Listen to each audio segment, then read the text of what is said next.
Live from Citizen TV, this is Friday Night with Lillian Mooney. Good evening and many thanks for joining us on Friday night. Well, President William Ruto and ODM party leader Raila Odinga today signed a memorandum of understanding that formalized their political marriage. We'll be bringing you details around that on Friday night. Let's take a look at stories making headlines tonight. Kwa mkataba ya kuleta ulewano, ya kuleta amani, ya kupigana na maadui ya Wakenya wote. Leo ni ile siku ya kumalizana na ukabila, kumalizana na chuki, kuondoa ubaguzi. Together as one, President Ruto and ODM leader Raila Odinga formalized their political pact. I want a vibrant opposition. How did we get here? We got here because of the handshake nonsense. The mongrel comes home. How a handshake once condemned becomes cornerstone of Ruto's government. Handshake or no handshake, Kasongo will go home. This is betrayal. Opposition leaders led by Kalonzo Musyoka trash President Ruto and Raila Odinga political deal. Saizi tunataka development. Raila akiingia kwa hii serikali, atengeneze hii serikali, wananchi wapate chakula, wananchi wapate pesa kwa mfuko. The time is up. We better even go for elections before 2027. Tuende katika hali ambayo ya kutusaidia ndio Mkenya akioka yeye mwenyewe. Mixed opinions as Kenyans react to the Ruto and Raila political pact.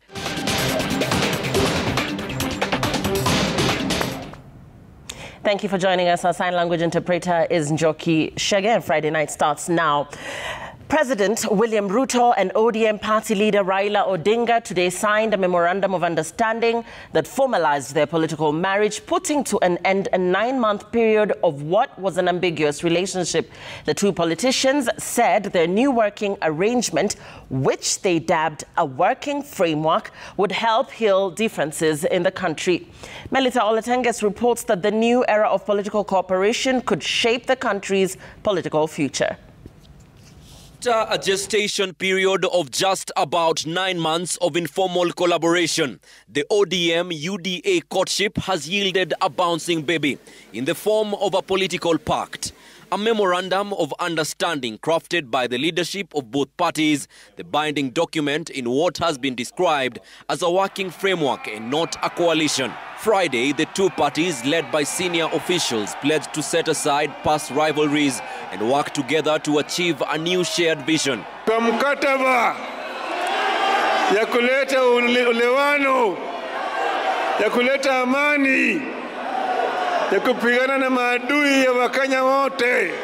Leo ni ile siku ya kumalizana na ukabila, kumalizana na chuki, kuondoa ubaguzi. President Ruto assured Raila Odinga that he shall be acknowledged for his contribution to the country, pledging respect and recognition as they turned the page on past battles. I want you to be treated well.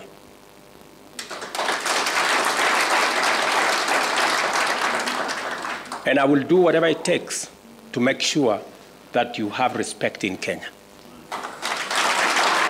Mara hii tutatembea pamoja. Tumesema tunataka kuunganisha Wakenya wote wawe kama kitu kimoja, ili vijana waweze kupata ajira. This agreement solidifies Raila's political stand, with opposition leaders having tried to sway him in a different direction in recent days.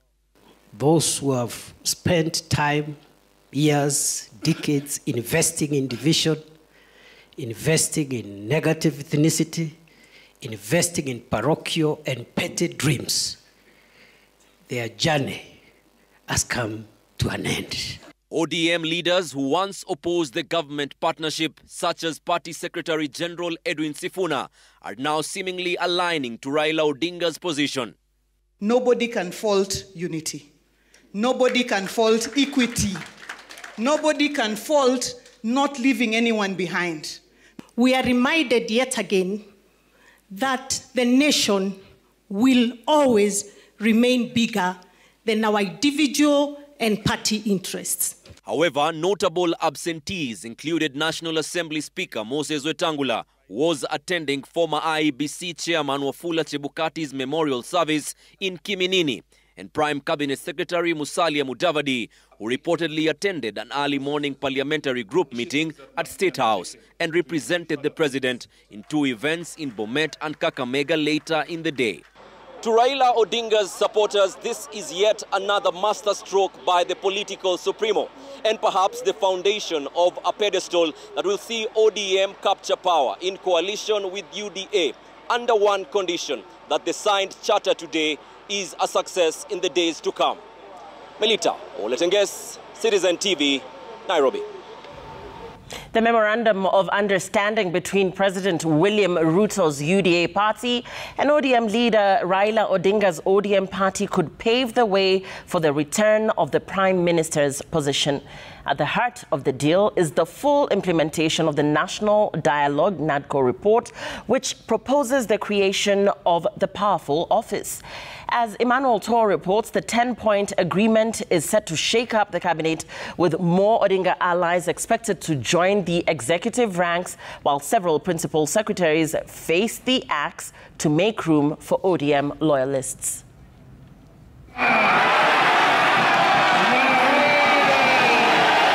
What began as a come-we-stay political arrangement between President William Ruto, who is also the UDA party leader, and the ODM leader Raila Odinga has now been sealed in a grand political union. In a public ceremony, the two leaders exchanged political vows before a congregation of political leaders from the two major parties in Kenya. A moment that could reshape the nation's political landscape.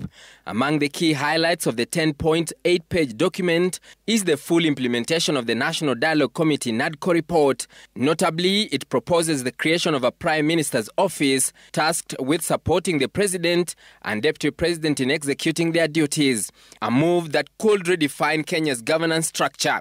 Raila Amolo Odinga, Prime Minister of Kenya and party leader of my former party. Odinga, Kenya's second prime minister from 2008 to 2013, hinted that if all goes well, this political alliance could evolve into a full-fledged partnership ahead of the 2027 general election. That the memorandum we have signed today does not define the formation of a political coalition between ODM and UDA. However, its successful implementation could inform the basis of steps toward the establishment of broadly constitutive and progressive formation for a stable country in future. This memorandum of understanding is not about sharing positions or winning elections. It is about the people and the interests of Kenya. The Cabinet Secretary, the National Treasury. Just like the first broad-based political shake-up that saw 5 ODM experts join the Kenya Kwanza cabinet, reports now suggest an even bigger wave is coming. More ODM stalwarts are expected to secure key cabinet and principal secretary positions as the government expands its power-sharing deal. Sources indicate this realignment could also mark the ousting of former DP Rigathi Gachagwa's allies currently serving as PSS. Among the 10 issues canvassed in the MOU include inclusivity in all spheres of life, protecting and strengthening devolution by channeling more money to counties in the next financial year, promoting and protecting the livelihoods of young people, leadership and integrity, the right of peaceful assembly, an audit of the national debt, which is at a staggering 10.5 trillion shillings, the fight against corruption, stopping wastage of public resources, and protecting the sovereignty of the people. We have taken the liberty to read out this memorandum of understanding so that we are all clear on what it is and what it is not. Young people must also be mainstreamed in all political spaces to bring their voices to the table and their participation to the center of all activities. President Ruto and the former Prime Minister are now expected to begin tours across the country to popularize their newfound alliance.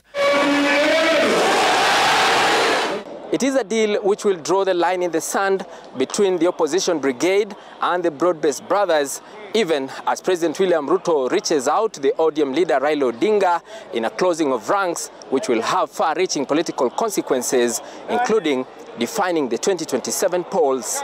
Emmanuel Tor, Citizen TV, KICC, Nairobi.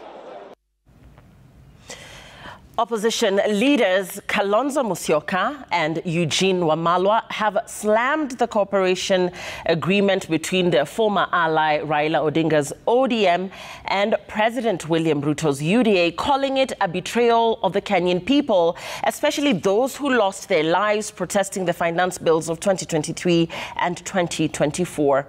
Speaking at the People's Dialogue Festival in Uhuru Park, the two leaders insisted that Kenya's best path forward is to vote President Ruto out in the 2027 general election.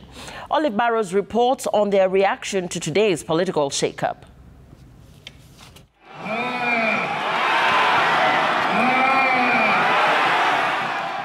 As President William Ruto and ODM party leader Raila Odinga put pen to paper at the Kenyatta International Convention Center in an MOU, another pledge was made right outside their door, metaphorically speaking, at the historic Uhuru Park grounds but a few kilometers away.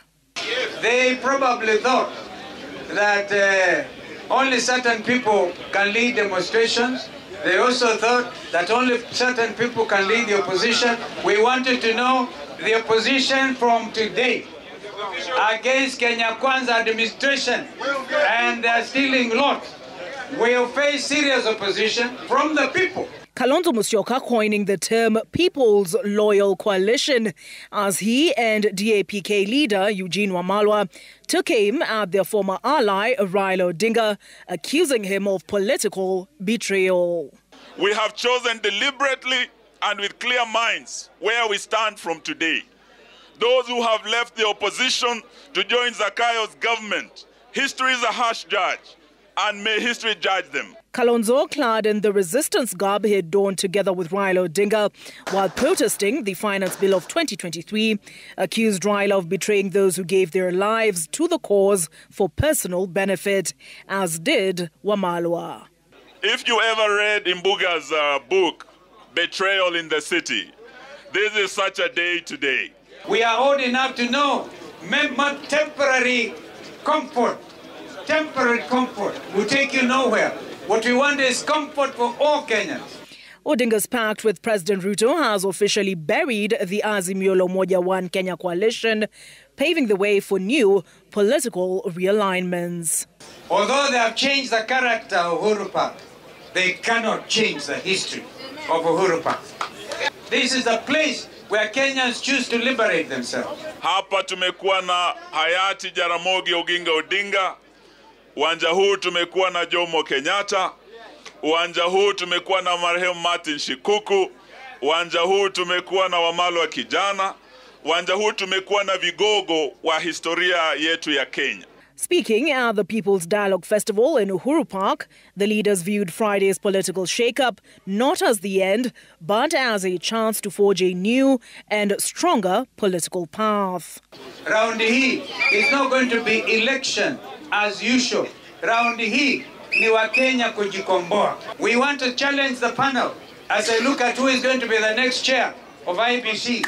Who is going to be the commissioner for IBC? They must come up with men and women of integrity. We are tired of people who end up being chairman and then when they die in infamy. Opposition leaders argue that Kenya Kwanza's hostile business policies, youth job exports and weakened diplomacy are clear signs that President Ruto must not secure a second term in 2027. But I want to give assurance to our fellow citizens that we will not sleep, we will not slumber. Hivyo sasa tujiandae. Itakuwa ni mapambano halisi. Handshake or no handshake, Kasongo will go home. Olive Barrows, Citizen TV. Now let's unpack the makings of this agreement. And President William Ruto and ODM leader Raila Odinga have formalized their broad-based political association into a formal working arrangement by signing a memorandum of understanding. Their union, however, raises questions on motive and the desired outcome, as President William Ruto is a man who once vehemently opposed what he has now openly embraced. The Ruto deal is the fourth such handshake Raila Odinga has been involved in with the government as the opposition. The president once referred to it as a conundrum and a mongrel. Ayub Abdikadir examines the makings of a mongrel democracy. The party chairs and the secretary generals to join in. For President William Ruto, this moment looked improbable, if not outrightly unacceptable. The deputy party leaders.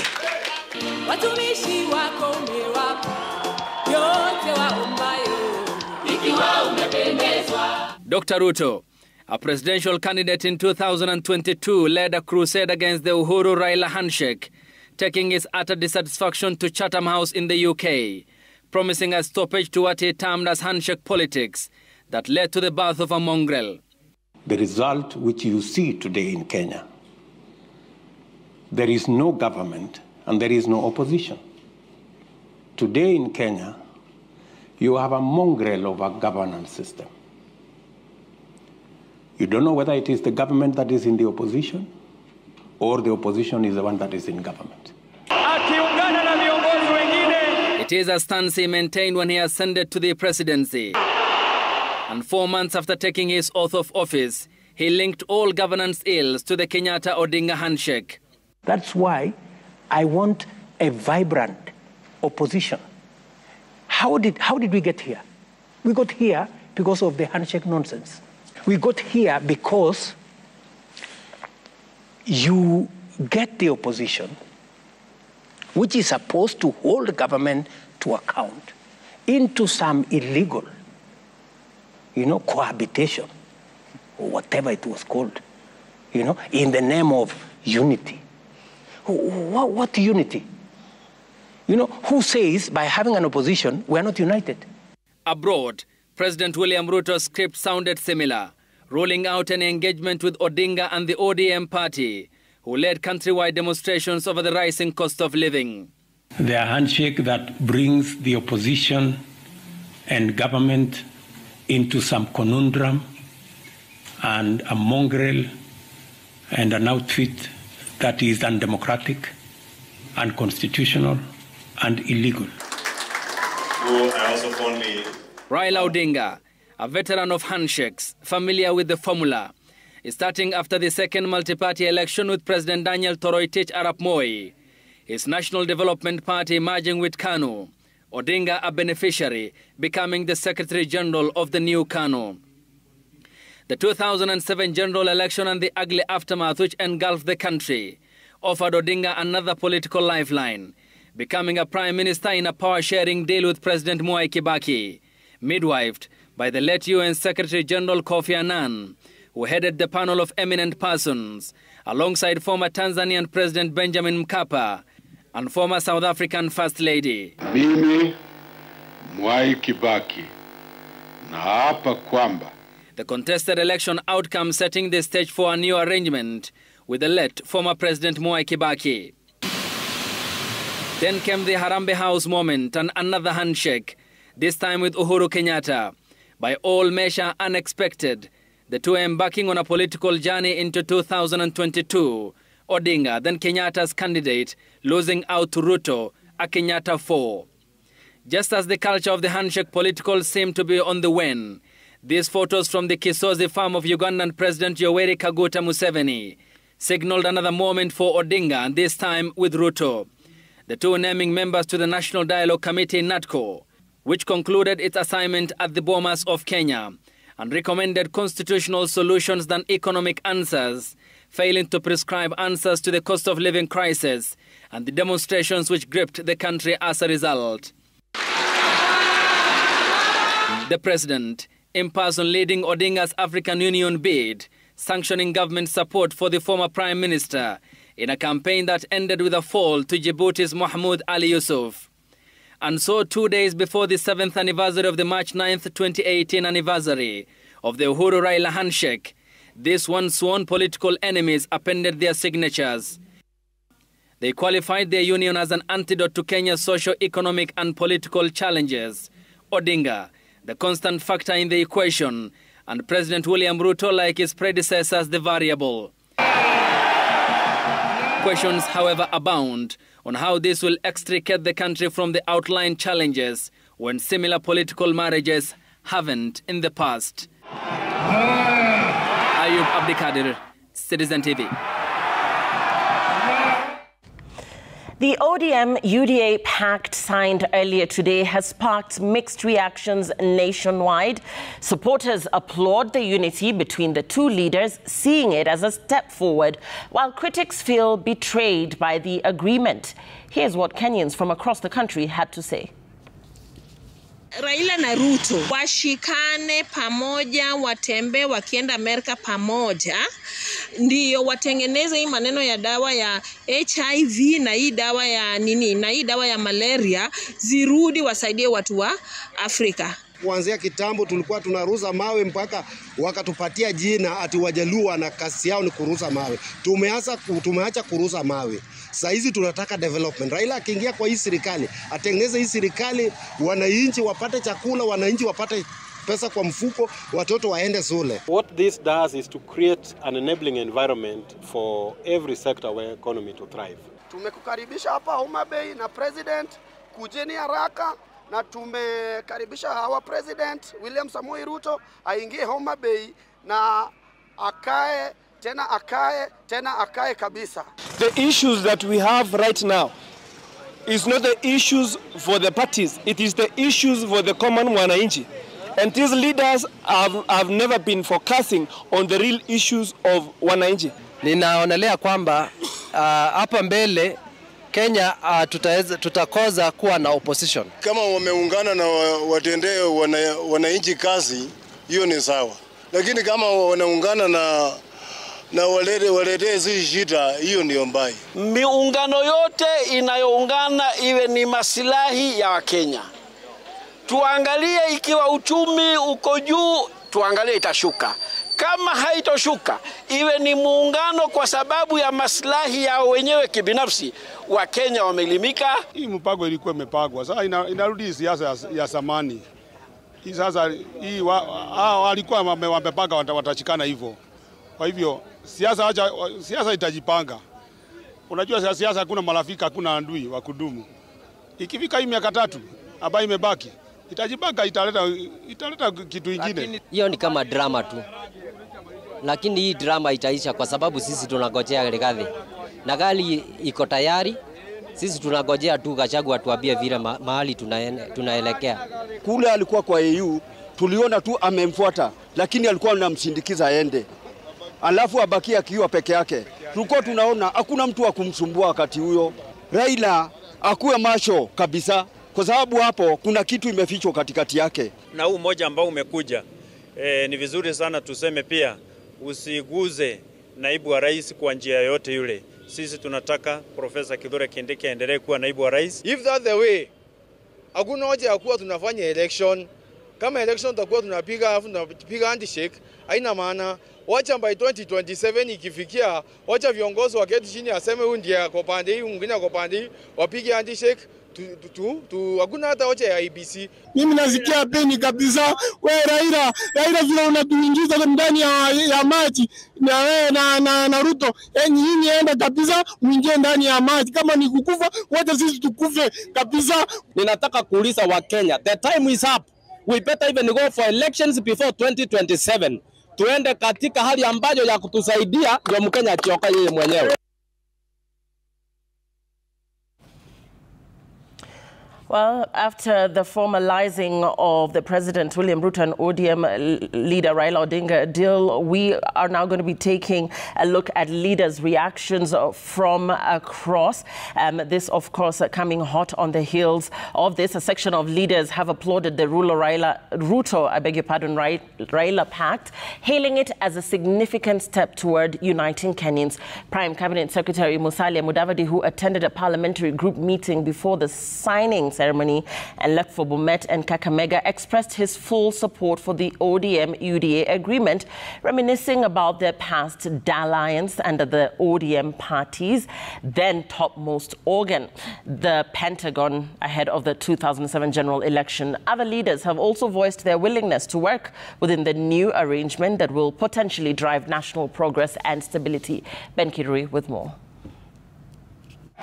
Away from the main event that marked the formalization of the political marriage between UDA and ODM,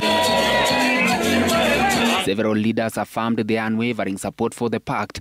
National Assembly Speaker Moses Wetangula, who was in Kiminini for former IEBC Chairman Wafula Chebukati's memorial service, was among them. Tumeketi, tumeongea, tumekubaliana. Kenya is bigger than an individual. We must unite our people politically, for economic well-being, for the peace, security, and tranquility of our country. Reflecting on the 2005 Pentagon coalition, Mudavadi emphasized that in politics, there are no permanent enemies. He noted that the entire team is now united with a shared goal to work together for the betterment of the country. Kwa hiyo mpango ya kuunganisha UDA na kuunganisha Kenya Kwanza na ODM, mimi niko ndani kabisa. Kwa hivyo mtu asiwe analeta porojo hapa, anasema kwa sababu wamefanya mkataba Mudavadi hayuko nini. Hapana, nilikuwa huko asubuhi nikamaliza maneno yangu nikakuja hapa kuleta basi. Speaking during academic day at Kamagut High School in Tarbo, Uasin Gishu County, several legislators commended the newfound unity, praising the former political force for setting aside their differences to collaborate under a coalition. Baba akilia, sisi wote tunalia. Baba akicheka, sisi wote tunacheka. Baba akiteleza, sisi wote tumeteleza. Yule anakaa na baba ndiye baba yetu. Na leo tunamshukuru Rais wa Jamhuri ya Kenya. Ameketi na baba, na sisi kama wanachungwa tunampatia 100% support. They lauded President Ruto's leadership, saying his willingness to work with a former rival demonstrates his commitment to national unity. Kwa sababu rais wetu sio binafsi, yeye akaamua hata shughulika na wale ambao wanapiga kelele ya kutaka kugawanya Wakenya kwa misingi ya kikabila na kijamii. Anataka kuunganisha nchi hii yetu yote pamoja. Rais amefanya kuunganisha Wakenya. Kuna mtetezi mmoja ukabila katika sehemu hii. Sisi tunamwambia ni vizuri tuunge wao viongozi ili wafanye kazi ya taifa. Kazi haiwezi kufanywa kama mtu unajali jamii yako. However, not all leaders shared the enthusiasm. A section of MPs from the Mount Kenya region dismissed the arrangement as nothing new, saying it was meant to keep the former Prime Minister occupied and unable to scrutinize the government. Ile mbindi tulikuwa nayo kuhakikisha kwamba Raila ameenda AU ilipokosa kufaulu, lazima angetafutiwa mahali, na si kutafutiwa mahali tu, ni atafutiwe mahali ili aweze kunyamaza. Kwa sababu Raila ambaye anazunguka, Raila ambaye hana kazi, anaweza kuwa hatari sana kwa serikali yoyote ambayo inatawala. Critics of the pact argued that it primarily served the interest of a select few rather than benefiting ordinary Kenyans, portraying it as a scheme driven by personal and political gain rather than genuine national progress. Ben Kirui, Citizen TV, Nairobi. A coalition of civil society organizations under the Okoa Uchumi campaign have raised the alarm over Kenya's ballooning debt. The civil society organizations are warning that continued reckless borrowings and heavy taxation are pushing the country to the brink. Wambui Wangui reports. A submission to Parliament, Okoa Ochumi has criticised the 2025 budget policy statement for relying on overly optimistic revenue projections. The projected ordinary revenue of 2.83 trillion Kenya shillings is overly ambitious, considering past revenue underperformance and slowing economic growth. This therefore means that the government is either planning to introduce additional taxation measures in the forthcoming finance bill of 2025 or borrowing. How dare you, the government leaders that we employed, propose more debt and taxes while we lose most of our past revenue. The umbrella body representing over 30 civil society groups, particularly taking issue with the government's plan to borrow more than 831 billion shillings in the coming financial year, 82% of which the government says will be borrowed domestically. If we increase it to 82%, it therefore means governments, SACCOs, insurance companies, money market funds will not do anything else other than lend to government. We are looking at an economic collapse.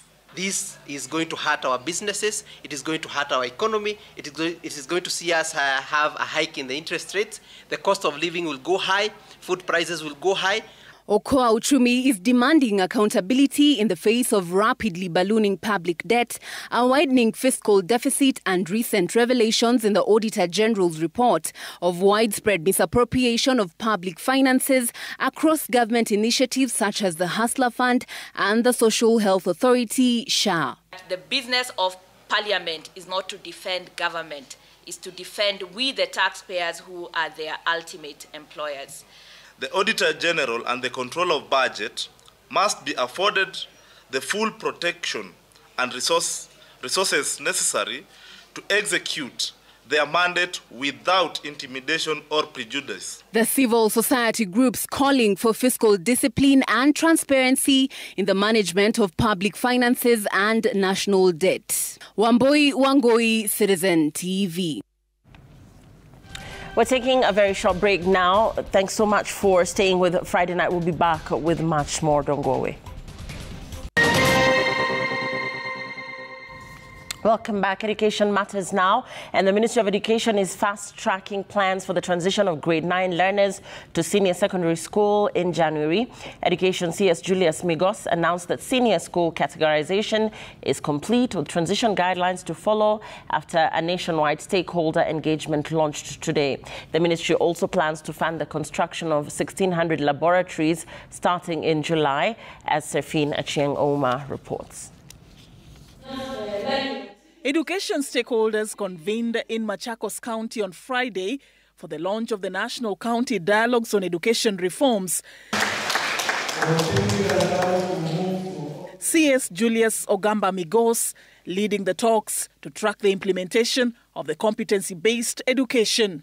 We are here to update stakeholders on the status of the competency-based education implementation, to provide a platform for stakeholders' participation in the validation of our senior school guidelines, to appraise stakeholders on teacher recruitment and capacity building, and to receive feedback from the stakeholders on the implementation of the CBE. The forum takes place less than 10 months before the first cohort of grade 9 learners transition to senior secondary school amidst unclear transition guidelines. And that's where we are here, in order to let Kenya know what we are doing about the categorization of schools, about the pathways, about the competencies of the students that then they need to choose whatever pathways, and what we are doing to ensure that those schools are ready to be able to take either the one pathway or two of them or three of them. Our schools will be categorized based on pathways, the status, whether you are day or boarding, or both day and boarding, whether you are mixed, whether you are a girls' school or a boys' school. PS Belio Kipsang revealed that all schools will be required to offer learning areas for at least 2 career pathways, with a strong emphasis on the science pathway. Plans for the necessary infrastructural development, he says, are on course. We have 1,600 schools without laboratories. As of today, senior schools, we would want to make sure that all these schools have labs so that to optimize on the facilities that are there and to optimize on our teachers, every school will be required to take 2 pathways.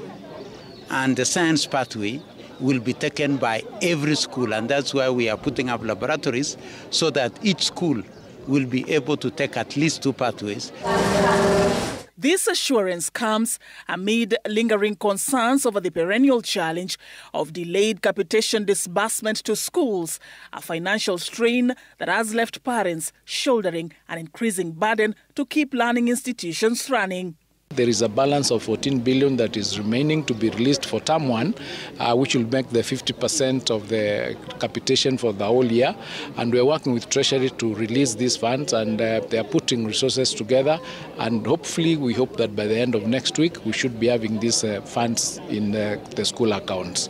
Kicking off today and running until March 13th, 2025, the dialogue series will bring together stakeholders from all the 47 counties, fostering national engagement on critical education reforms.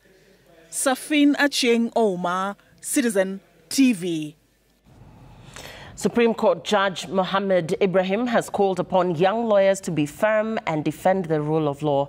Speaking to young lawyers during a public lecture at the Kenya School of Law, Justice Ibrahim said the political class has tried severally to subvert the rule of law, adding that some are in contempt of court.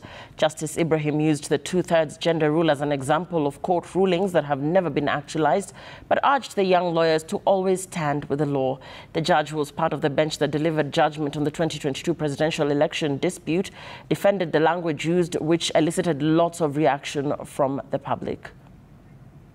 These terms are English words.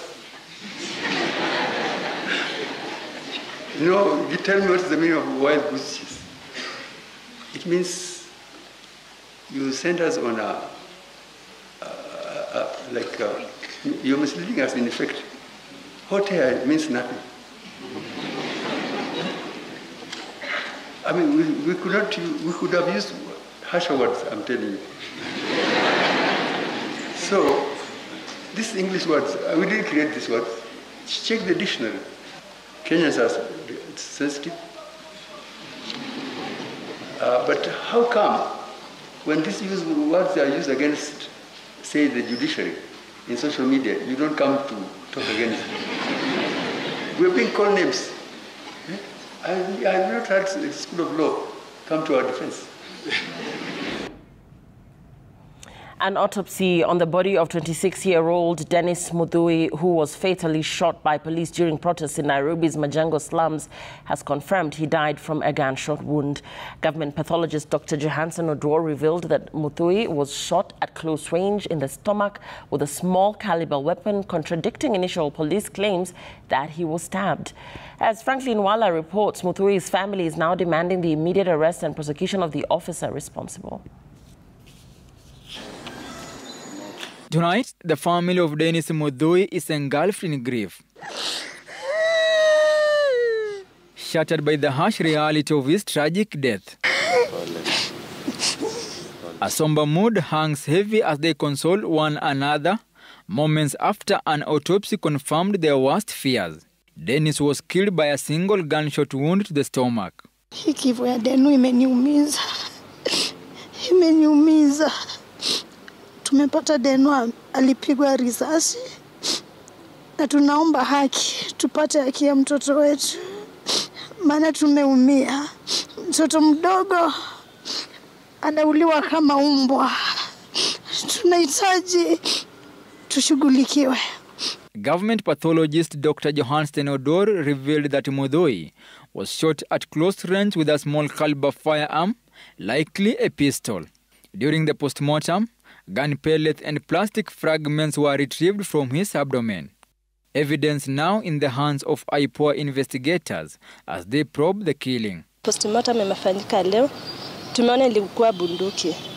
Na mwenye alimshoot alimkaribia. Juu imetawanyika kwa tumbo, imekatakata kila kitu kulingana na postmortem. The bullet exploded in the stomach and we were able to collect the pellets from inside the stomach. At least 7 separate pieces of the pallets were collected from inside the remains. Dennis was gunned down on Wednesday amid violent protests in Majengo, sparked by the police killing of 17-year-old Ibrahim Ramadan. In the chaos, an unidentified officer took aim and fired. Hours later, the National Police Service claimed Dennis had been stabbed by criminals, a version now contradicted by forensic evidence. So this clearly discounts the allegation that he was stabbed. This confirms that he was shot and killed. Of course, according to eyewitnesses, the person who shot him was a police officer, or at least identified himself as a police officer. Kama Kenya kuna haki, naomba tu haki kwa kijana. Amestruggle sana kufanya kazi kujisimamisha. Baadaye wanamaliza. That is not fair. Na hiyo sio ile maisha tunataka kuishi. The National Police Service claims to have interdicted the officer responsible for Ibrahim's killing. Yet for Mudhui's grieving family, this is far from enough. Mimi nataka haki ya mtoto wangu. They are now demanding the immediate arrest and prosecution of the officer who took their son's life, marking the beginning of a painful and uncertain journey in their relentless pursuit of justice. Franklin Wala, Citizen TV. The Directorate of Criminal Investigations is appealing for information from the members of the public that will lead to the arrest of 3 key suspects accused in the murder of a British national, Scott Campbell. DCI's homicide team says suspects whose photographs appear below are linked to the brutal murder of 58-year-old Scott Campbell, whose decomposing body was discovered in Makongo Forest in Makueni. The trio include Bernard Mbunga Mbusu, Samuel Musembi Kamitu, and Alphonse Munyao Kilewa, also known as Edu. It is believed the suspects tricked the British national, who was in Nairobi, into a business meeting before he disappeared on the 17th of February, after which he was murdered. Police have in custody 2 other suspects who are helping them with investigations.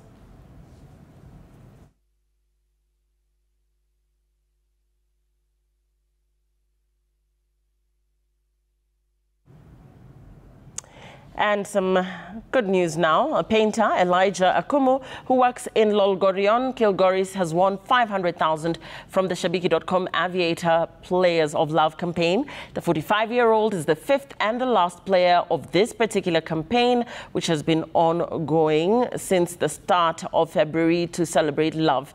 Elijah hit the highest multiplier of the week and won. He plans to use his winnings to start a business and set aside some cash for farming. Nilikuwa naona kwa TV watu wakishinda na sikuwa nimeanza kuwekelea kubet, lakini sasa vile niliona watu wakiendelea kushinda, nami pia nikakuwa na hiyo interest ya kucheza. Alafu nikaona nikawekelea, cash out, nikawekelea tena ndio nikashinda. Congratulations, Elijah. We are taking a very short break now. We're back with all the day's business. Stay with Friday Night.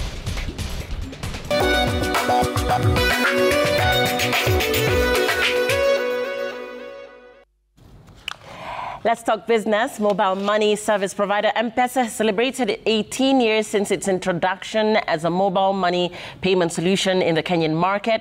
Safaricom CEO Peter Ndegwa hailed the role M-Pesa has played in the growth of the Kenyan financial ecosystem. Jimmy Mbogo was at the event that culminated in the launch of Safaricom's Money Market Fund. 18 years since its introduction in Kenya in 2007, M-Pesa currently operates 7 other countries, having integrated with over 47 banks, fintech companies and various platforms to enhance its functionality. Safaricom CEO Peter Ndegwa reflected on the role it plays in the country's economy. It brought financial services to the fingertips of millions of Kenyans, enabling them to send and receive money, pay bills, and access credit with unprecedented ease and convenience. It transformed the way people did business, empowering small entrepreneurs and driving economic growth. M-Pesa was not just a technological innovation, it was a social revolution. So it cost us a lot of money. And during that time, the Vodafone shareholders, sorry, Adil, but you can tell them this when you see them. They came and they said, you are absolutely wasting money. This is a stupid idea. You're wasting time, you're wasting money. But I said, I'm going to do it anyway. M-Pesa currently processes over 80 million transactions on a daily basis, translating to over 90 billion shillings a day and accounting for over 55% of the gross domestic product. Many of these transactions being done by over 300,000 agents across the country. When you think about the agents' commissions, they are our largest cost. Okay, so if you think about this from a business perspective, in running M-Pesa on its own, because they are part of our infrastructure. Yeah. And so we always balance out and ensure that they're being adequately compensated. While marking the 18th anniversary of M-Pesa, Safaricom rolled out their mobile money-based money market fund, ZIDI, giving Kenyans an opportunity to save and earn on their mobile phones from as little as 100 shillings, offering customers at least 7.9% returns on their savings. If you look at the numbers today, you'll see that money market funds have actually grown quite exponentially. I believe it's in the rate north of 15% on an annual basis. Yeah. And so it means that people want to get enhanced returns. And especially in a period like last year where we saw elevated interest rates in the country and money market funds being short-term investments, people started moving money towards that. But sometimes the entry barriers as a consumer into some of those money market funds then becomes a bit of a hindrance. Yeah. And so part of the experiment there was, how do we bring this down to make it affordable so that as interest rates are rising like they were, how can people invest?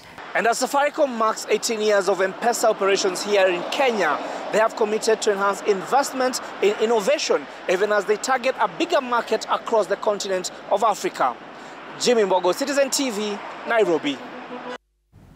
Right, and experts are calling for increased investment in women's leadership and resources to strengthen African agri-food systems, emphasizing the crucial role women play in agriculture. This was the key message when 3 organizations came together to highlight the barriers women face, including limited access to land, resources, and decision-making power. Despite their significant contributions, gender inequalities persist. During the event, experts discussed the upcoming report on the status of women in African agri-food systems in sub-Saharan Africa, offering strategies to address these disparities.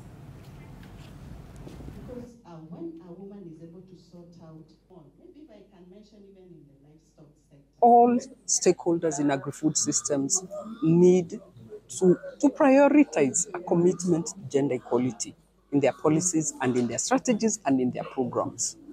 But the second one I talk about is that we need to look at women's employment in agriculture and make sure we are removing the precariousness. I think one of the biggest support is actually figuring out, we have a lot of policies, but how do we actually implement those policies? And I think it's that extra step. How do we actually, each one of us, contribute to that and figure out how do we actually make those policies work? If women are given targeted support, addressing the challenges they are facing as women, they can be able to do massive, they can be able to do great things in their lives.